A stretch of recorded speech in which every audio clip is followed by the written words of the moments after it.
Okay, I know tiramisu is already considered a cake, but it's not a layer cake. It doesn't have those fluffy baked cake layers, and it doesn't have like a real frosting on it. It has a very soft, almost spoonable texture, and while it is amazing, I wanted to convert that into a layer cake. Today we have fluffy, coffee-soaked cake layers, like real baked cake layers, a mascarpone frosting made with Zabaglione, and we're gonna dust everything with a little bit of cocoa. It is gonna take a little bit of time, so let's get right to it. The first thing we're going to do is we're going to make the Zabaglione for the frosting. This is what builds the custardy base that you usually see in tiramisu, and it's essential for a tiramisu dessert. We're going to start with a double boiler. I just do a makeshift one. I have a saucepan here with a little bit of water, and I'm going to start bringing this to a simmer behind me on the stovetop. And one quick thing about the double boiler is you need to make sure your bowl sits in it without touching the actual water. That's really important. First things first, we're going to need 5 egg yolks for this recipe. I always crack my eggs separately. We are also going to make sure that we save the egg whites. I'll use that one for the egg whites because we're using 6 egg whites for the actual cake. I always pour that into a separate bowl just in case I end up getting some yolk. This can go right in our bowl here actually. 2. These are large eggs. So for the Zabaglione, we're going to need 5 egg yolks. Save the egg whites, make sure they don't have any yolk mixed in them because we're going to use them plus an additional egg white for the actual cake. Okay, remember, save those for later. Let's take our egg yolks. All right, let's go ahead and whisk these eggs vigorously for about 60 seconds. And then we're going to start adding our granulated sugar. I have 6 tablespoons, and we're going to add about a tablespoon of granulated sugar at a time. There's a lot of whisking that's going to happen here. You're going to whisk vigorously. And we are going to whisk for about 30 seconds or so after each addition. We're trying to give the sugar a head start on dissolving before we head over to the stovetop, getting everything really nicely incorporated. Your last bit. All right, we've been whisking vigorously for several minutes now. Things are really well combined. Sugar's not completely dissolved. Don't worry about that yet. We're going to pour out our rum, which is a traditional Zabaglione ingredient. Some people use wine. I don't know what's wrong with this thing. Hello? Oh, there we go. Sorry, I'm not a bartender. Never been a bartender. And I don't drink a lot of rum. 5 tablespoons of rum. I'm just going to add my vanilla extract in here with the rum. This is 1.5 teaspoons of vanilla. There goes my lid. Vanilla makes it smell a lot better. Okay, and while we're whisking, we're going to add this rum mixture, rum vanilla, in 3 parts. Let's add about 1/3 of it now. We'll whisk really vigorously. Yeah, there's a lot of whisking involved here. Ooh, that is a strong smell. Okay, part 3. Oh, and before we head over to the stovetop, I almost forgot we need 1/4 teaspoon of table salt. Our saucepan should have some simmering, not boiling water, nice gentle simmer. So we're going to head over to the stovetop now. We are going to cook this whisking constantly until the sugar is completely dissolved and the mixture reaches 160 degrees Fahrenheit. Make sure your water doesn't come to a boil. If it gets too hot, you're going to end up making scrambled eggs and you're gonna have to start over. We're whisking constantly to make sure we're getting a lot of air into the mixture. That's super important when making Zabaglione. You'll notice it's going to thicken. It'll probably deepen in color some. Your whisk is going to start leaving trails. Definitely use your thermometer to tell when it's done. Always be careful when you're lifting this off the saucepan because that steam will burn you, so use a towel or use oven mitts. Okay, so this is 160 degrees. It's thickened, it's like balling up in the whisk, as you can see. I want to stop the cooking, so I'm immediately going to, it's hot, immediately and carefully going to transfer this to a different bowl because that bowl is going to keep cooking it, and I don't want that. You know, it's a fair bit of work making a good Zabaglione. It takes time, it's a lot of whisking. I was whisking for a little over 10 minutes, so it takes time. I'm sorry, it was over 15 minutes that I was whisking. Okay, we're going to let this cool down for like 10 minutes, and then we'll cover it with a piece of parchment paper. I usually just crinkle up that parchment paper and then put it over it, makes it cover everything a little more smoothly, and we'll pop it in the fridge to cool completely. While that is cooling down, let's make our cake layers. We're making 3 8-inch vanilla cake layers. They're gonna be light and fluffy, in my opinion, much better than lady fingers. So in a large mixing bowl, get your oven preheating to 350 degrees Fahrenheit first. All right, next, large mixing bowl, you need 6 tablespoons of unsalted butter. Let's beat this until it's nice and creamy. And I like to beat that up first because it helps it incorporate with oil a little bit better if you cream the butter first. We'll add our sugar. This is 1 3/4 cup of granulated sugar. is 350 grams, and 2/3 cup or 160 milliliters of a neutral cooking oil. So canola, vegetable, or avocado oil, any of those will work well. Then we'll mix everything together again until it's nice and creamy. Make sure that butter is nicely incorporated. There are no large pieces remaining. If you're tired of manually mixing, you can absolutely use a stand mixer for this recipe, no problem. I'm just using my hand mixer today. All right, we're also going to add a teaspoon of vanilla extract. We could have technically added this with the sugar if we wanted to. Always makes things smell so good.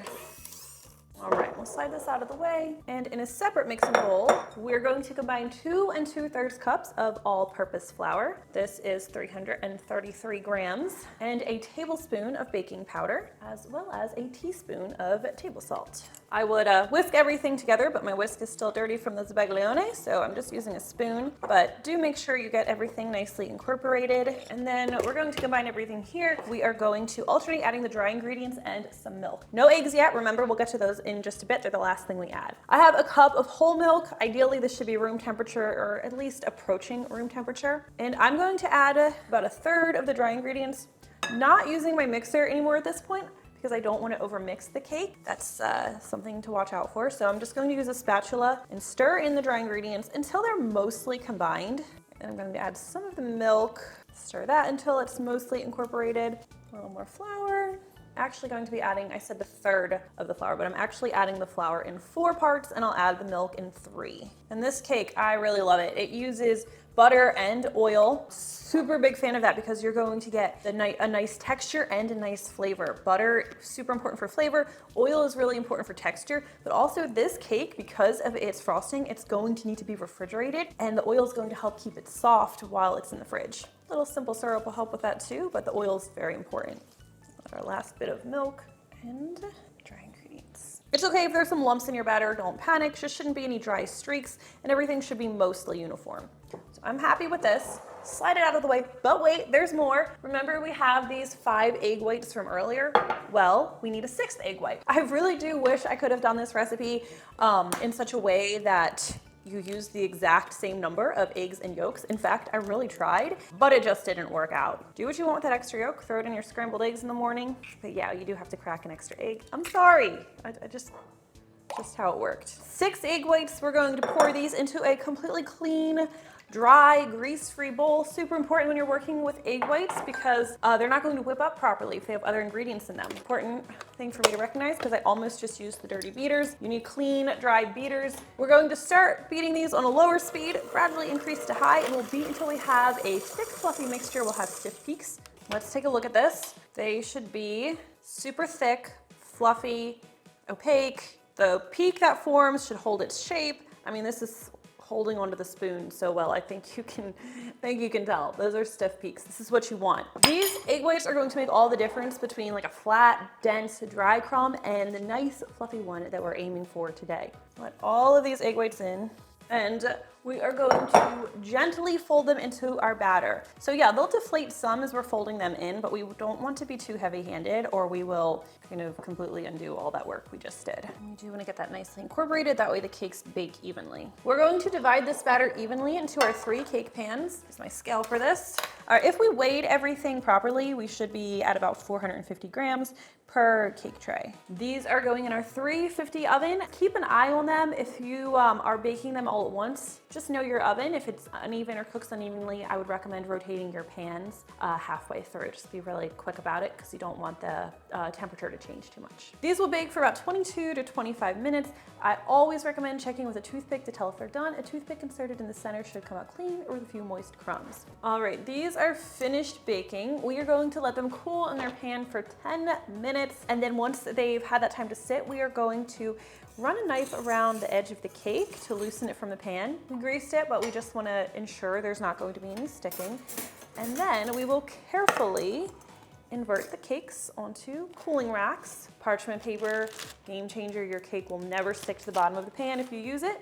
Cake number 2 and cake number 3.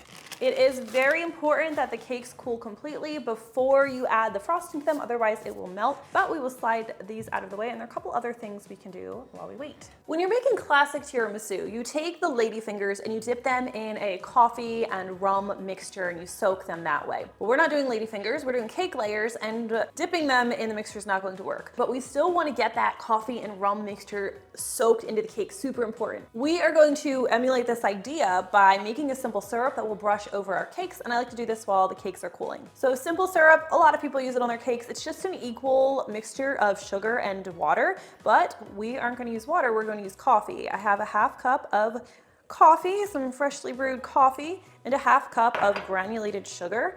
And I have a little bit of rum here, but we don't need that yet. And I'm just going to whisk this together, and I'll take it over to the stovetop and place it over like a low heat, medium low heat. And we're just going to whisk this constantly until the sugar is completely dissolved. It only takes a couple minutes. All right, and once that sugar is dissolved, we're going to add 2 tablespoons of rum. And yeah, this, I guess, does technically make things a little bit alcoholic. I don't feed this cake to my kids because there's alcohol in the Zabaglione that's probably been cooked off, but I don't know for sure. And there's rum in between. You could leave the rum out of the simple syrup, but it really does add like that classic flavor. So you'll be missing that. All right, I don't like to start the frosting until the cakes are completely cooled, but once they're cooled, we can start making our frosting, which again is made with a Zabaglione and mascarpone cheese. You are going to need, what is this, 16 ounces of mascarpone, and this can be kind of a tricky ingredient to work with because it's temperamental. If it gets too warm, it's going to separate. If it's too cold, it's difficult to work with. I pull it out of the fridge 10 minutes before I'm ready to use it. Don't let it sit much longer than that or you're going to run into some issues. At the same time, I pulled the Zabaglione out of the fridge. That way it can be the same temperature as the mascarpone. So both of these are sitting out. We're not going to use them just yet. First, we're going to make our whipped cream. I have 2 cups of very cold, heavy cream. We'll add this to a large mixing bowl. And we're also going to add a half cup of powdered sugar. You need a whole cup of sugar for this recipe, but half of it goes here. Half of it will come into play later. And we are going to do basically the same thing we did when we were whisking egg whites to stiff peaks.